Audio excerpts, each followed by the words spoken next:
From the Center for the Study and Teaching of Writing at The Ohio State University, this is Writers Talk. I'm Doug Dangler. Today, I am happy to be interviewing Sonya Huber, who is a recent, somewhat, graduate of The Ohio State University with an MFA in creative writing. She graduated just a few years ago, 2004, and she is currently an assistant professor at the Georgia Southern University, where she's in creative writing, and she's a faculty member in their low residency MFA program at Ashland University as well. She has written the books Opa Nobody, The Backwards Research Guide for Writers, and most recently, Cover Me, a health insurance memoir. So welcome to Writers Talk. Thank you. Thanks. Thank you. And welcome back to Ohio, where you were here for a number of years, getting, among other things, as I said, your MFA, but also a master's in public interest journalism. Why don't we start from there? You also have a sociology, anthropology BA. Yep. So kind of all over the map here. All over the map. This is what happens with an author. Yes, it's unfocused. Okay, good. She said that. I didn't say that. Tell me about moving from something like your BA into journalism. How did that work for you? How did that change you as a writer, or did it not change you? Tell me about that experience. Well, I went to a small college in Minnesota. There was an English major, no creative writing, no journalism. I knew I wanted to write, but around middle of my undergraduate career, I found that I could not write a very good English paper on Shakespeare. So why not the Shakespeare? What was the Shakespeare problem? It was sort of a big, because I've always been really passionate about writing, and I tried to do a fictional story instead of trying to do the Shakespeare paper, and I don't know what I was trying to do with that, but long story short, I'm not good at English papers. Okay, so that's why you're a professor in English. Exactly, right, and right. It's also why I had vowed at various points to, never be involved in academia or in teaching, and here I am. Okay, loving good. all that. But I mean, long story short is that I ended up going, even though it doesn't seem to make sense, sociology and anthro led me to a lot of the interests as far as the kind of things I write about. Okay. So, how did they lead you to that? Tell me about that background.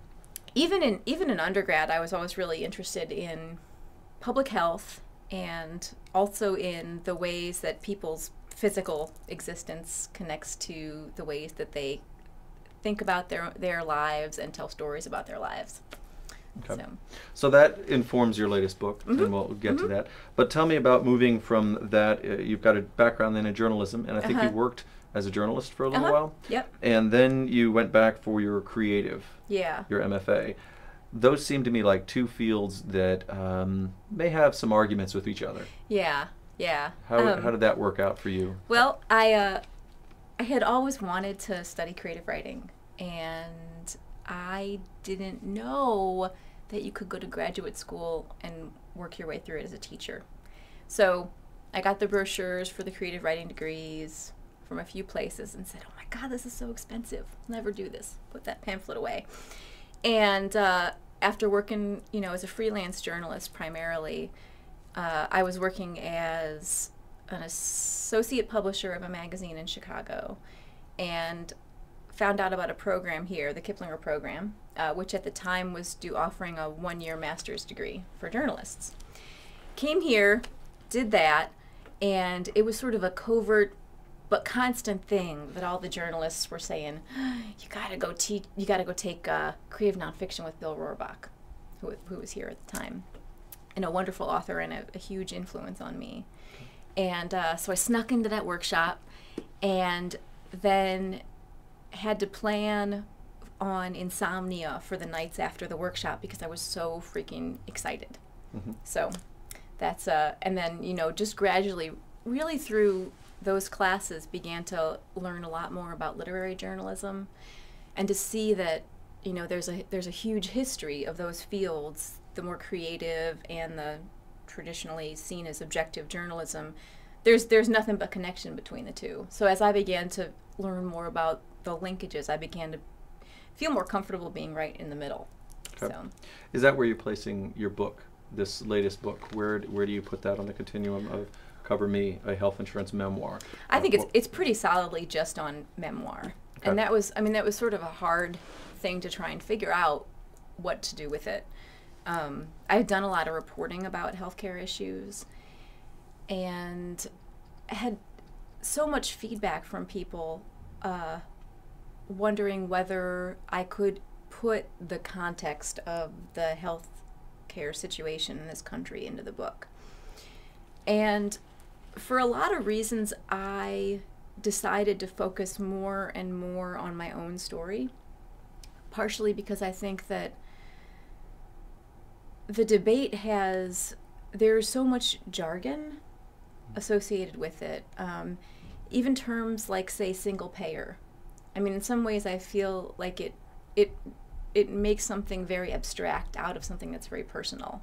And so I kind of, I had to take several steps back from the reporting and say, what is my own story? So mine is very much towards the creative, and it's not journalism at all. Well, the interesting thing though is that there's a lot of places in this where, as I was reading along, I thought she's being a journalist sort of about her own life. Oh, it's a human interest piece about her own life, and I was trying to fit together the pieces of your past. Because, you know, reading an author's memoir, you always figure, oh, I'm really going to know the author by the end of this. Right. And so that was part of how I had approached the book. I was curious about what was creative nonfiction, what was more of a journalistic take, and I thought I was seeing some of that, but apparently not. So well, I mean, that's a really good question, actually, because I think that ideally with my students, the idea of being a journalist about your own life, it's critical to actually writing something decent and something that connects to other people's concerns. So I'm psyched that. Okay. Well, I'm glad we could psych you. That it works well for you. You also, I mean, you were here for the MFA, which is a 3-year program. So then you are also connected with a low residency program. Yeah. And I'm curious about the difference between those two, because at some place like Ohio State, where you were here for 3 years, you develop all these bonds with people, and especially it seemed to be in the creative writing field, where you go through a lot of classes. There are small classes, there are workshops, you're responding to people.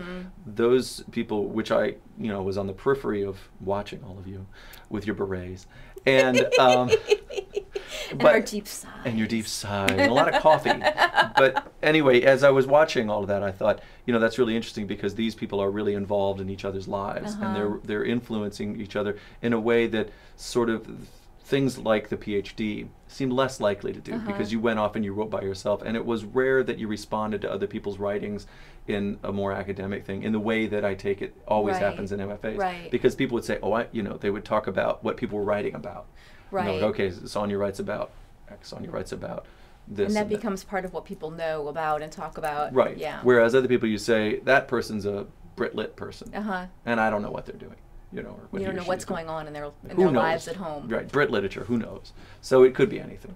But a low residency program seems to me a very different kind of animal. You've got people who don't know each other, perhaps, other than once or twice a year. How often do they get together? How does that work? We actually just meet once a year. The program, the Low Res MFA at Ashland University, which is in Ohio, we have a 2-week camp, like a residency thing, and it's incredibly intense. And then the rest of the time it's all just online, and it's very small classes. I have 5 students right now, and when I first started teaching there, partially because of just the wonderful experience in the OSU MFA program, where you have that amazingly tight cohort of people who not only write together but work together, hang out together, live near each other. I didn't understand how you could replicate that. And, in some senses, it is a very different beast. But, over time, part of what I've come to see is that, at least for me in nonfiction, you get so close with your fellow writers so fast because of the writing.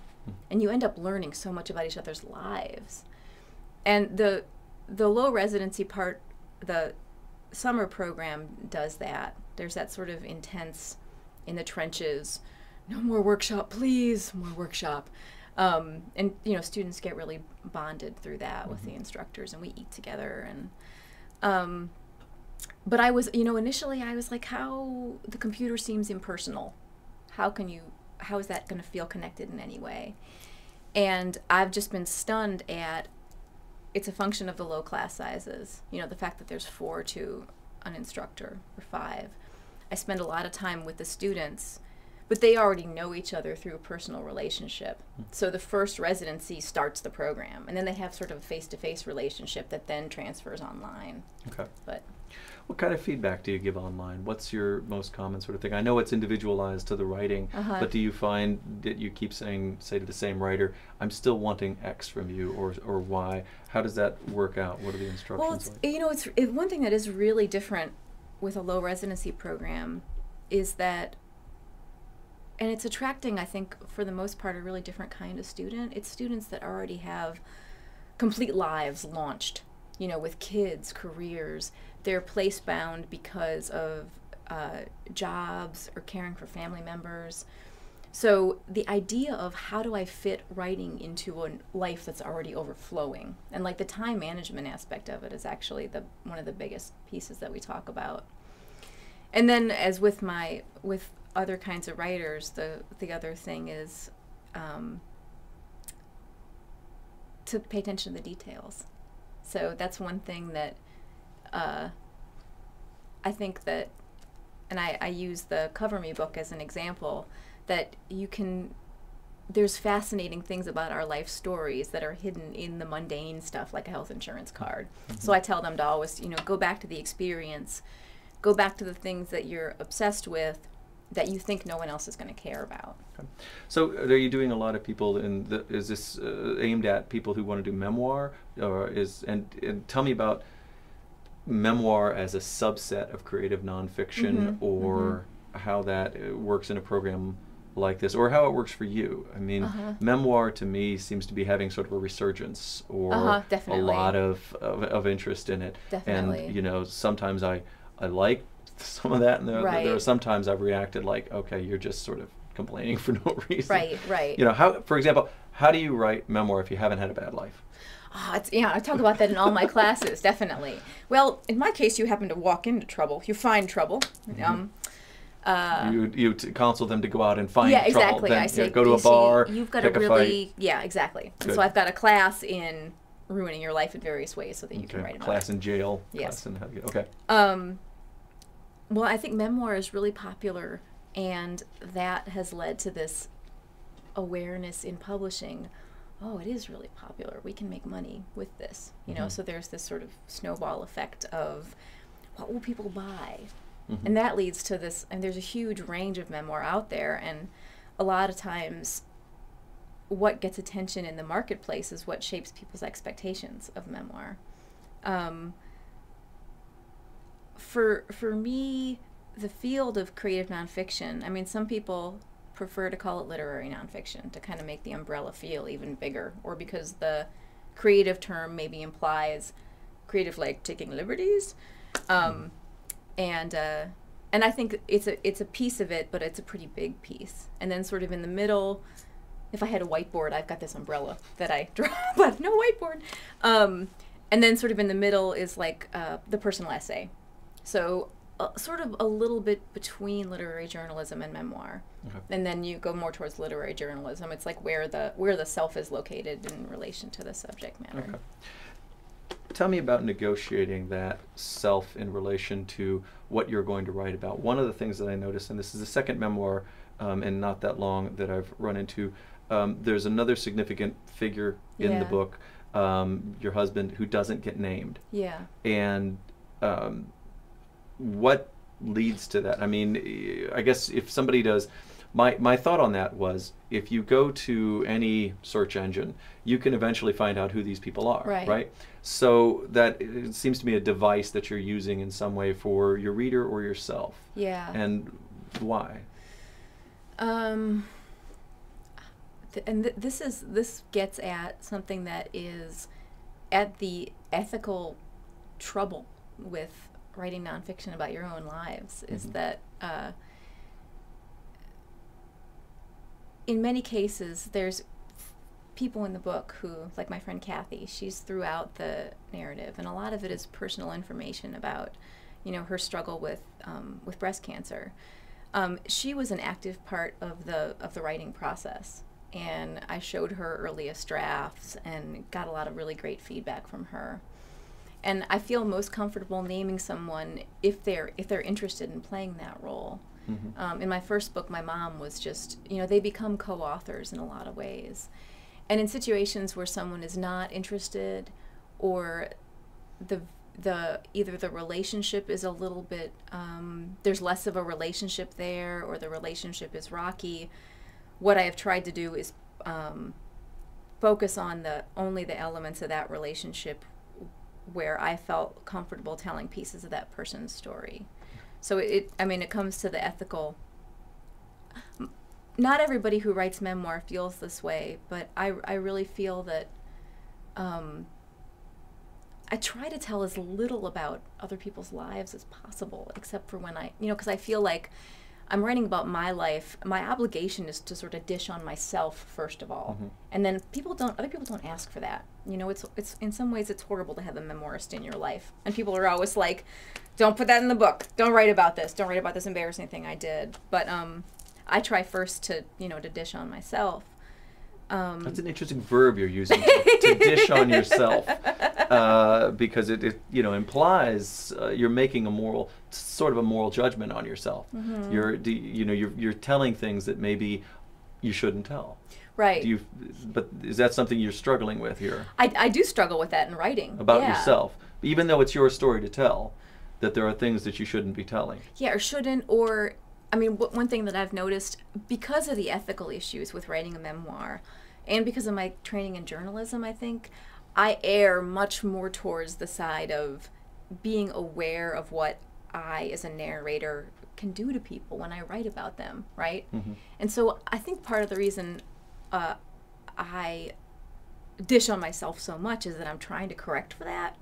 Some ways I overcorrect for it, and I had got feedback from my fiance, Cliff Price, about this in the first draft. You just named him.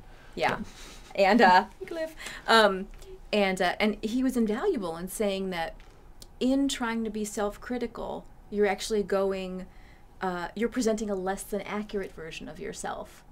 So in trying to balance all those ethical responsibilities, sometimes you end up being inaccurate. So then I try and correct and be more generous, but it's this constant, sort of tightrope that you walk. When you've got somebody you say, like Kathy, who's mm-hmm. the character and the person in your life, what kind of feedback are you willing to accept from somebody like that? Are you willing to say, if they say to you, you know what, I don't want you to tell about this part of the book, but you think it's an integral part, how do you negotiate that as a writer? I cut it out.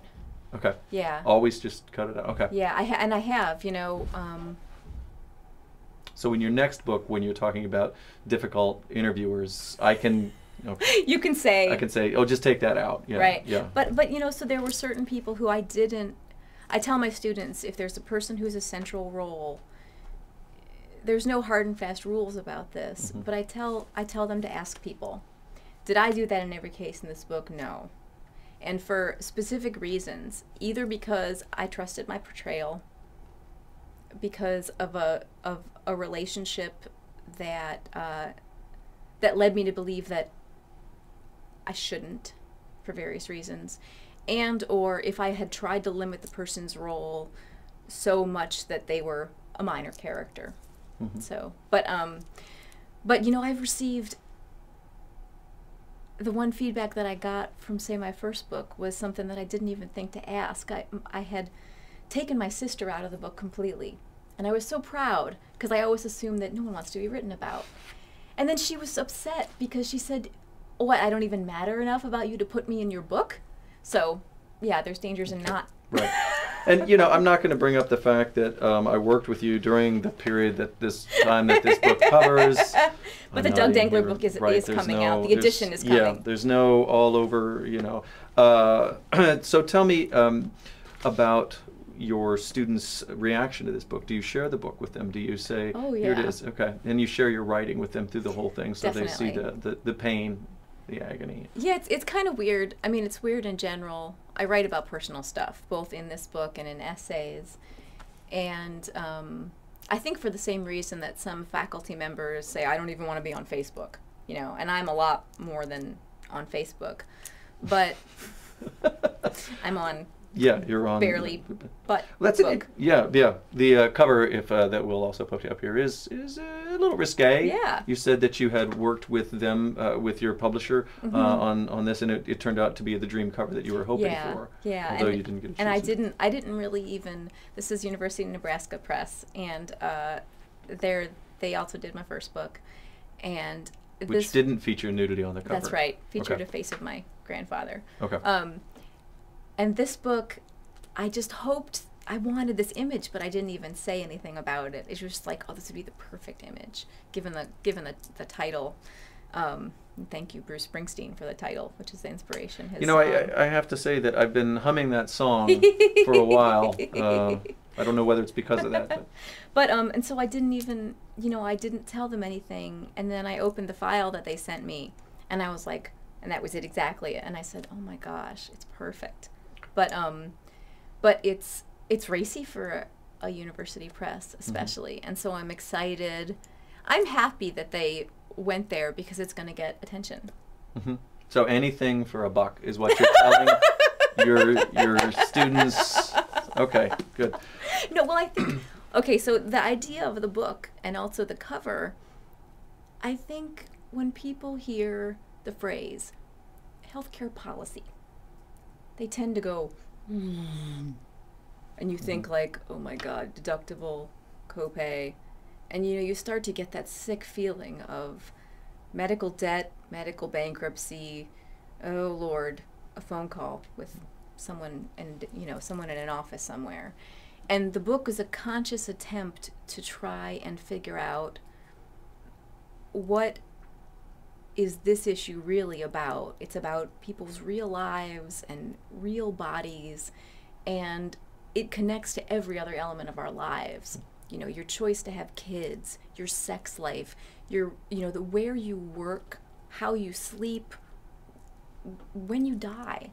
And so part of it for me is it's a conscious attempt to focus on myself, because in a way I was sort of looking at myself not just even as a journalist but as an anthropologist, which is ridiculous because if I take one physics class, I'm definitely not a physicist, but influenced by training in anthropology, the idea of how does something big like this affect the way that I see my choices in my life. So the raciness is kind of partly to get back to the idea of this is about physical bodies.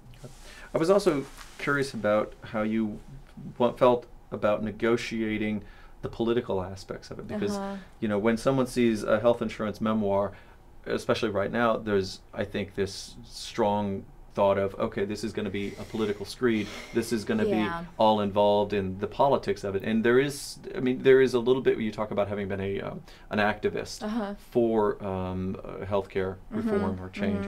And what was the negotiation for that for you like? Because I don't recall in the book that there's a lot of things that you're expressly political about, other than saying that you wanted, that you were looking for coverage at a time when you didn't have it, and that's sort of inherently political at the moment. Yeah, and I started from a place of being very, very angry and very informed about this issue. And then, and some people have read the book. A few have said, oh, it's not political enough. There's not enough messages in there about how exactly we can fix the system. And I think we know how to fix it. I think it's about political consensus as opposed to not having the solutions. And so I decided to take out an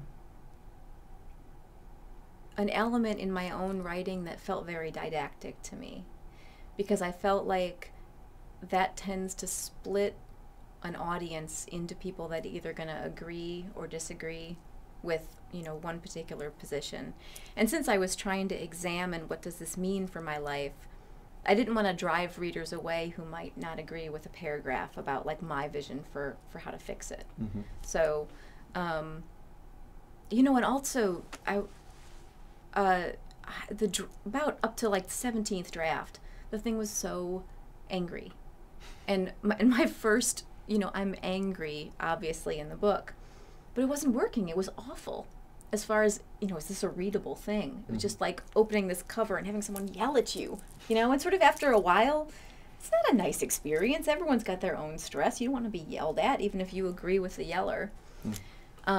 So I tried to tone it down and make it funny, partially because some of the readers have said, oh God, a health insurance memoir.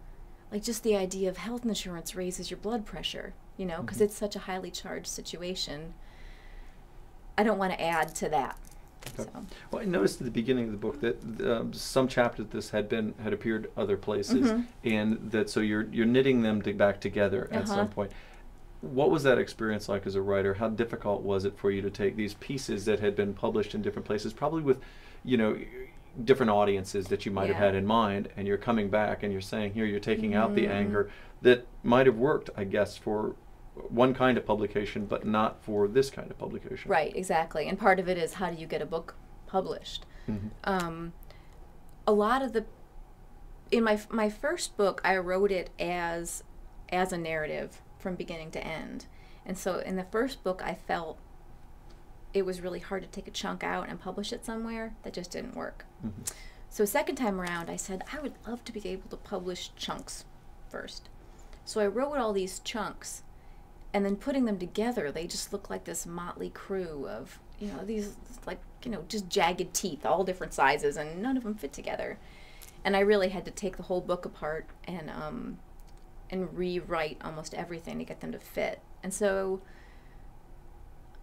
partially because of the voice issue and just how the tone was all over the place, I kind of had to lop off the top the most sort of extreme stuff in order to get the book to have sort of more of a continuous feeling to it. How long did that take you? That voice problem, it took a year at least to fix it. Yeah, and then the drafting phase actually as a whole, I've been working on this book, gathering material and writing on it since 2001. So, yeah. That's a long time. For such a little book. But, it's got smallish type. It's very very compact type. So there's a lot. Tell me the last thing, which you also run the Georgia Southern University Creative Resources blog. So you're out there blogging, and I was looking at some of your posts. And tell me about the difference between writing something like this, recreating the kind of text you did here, and your blogging. And what does it mean to be a resource blog as opposed to sort of a memoirist blog? Oh, yeah. I mean, that's like all the different types of the voices that you can have in nonfiction. Obviously it changes depending on your audience.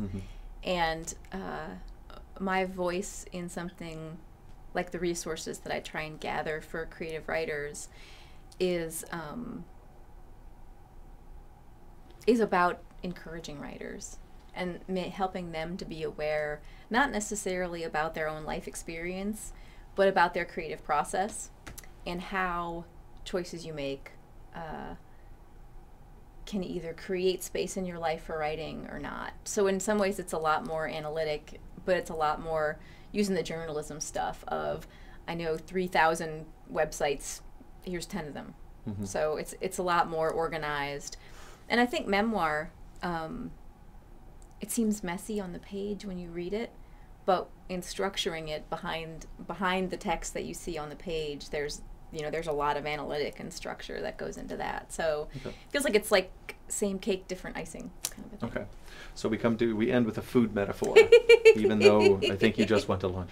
Anyway, Sonya Huber, I want to thank you very much for being here on Writers Talk. Thank you very much. And your website, again, is? www.sonyahuber.com. Okay, excellent. And from the Center for the Study and Teaching of Writing at The Ohio State University, this is Doug Dangler saying, keep writing.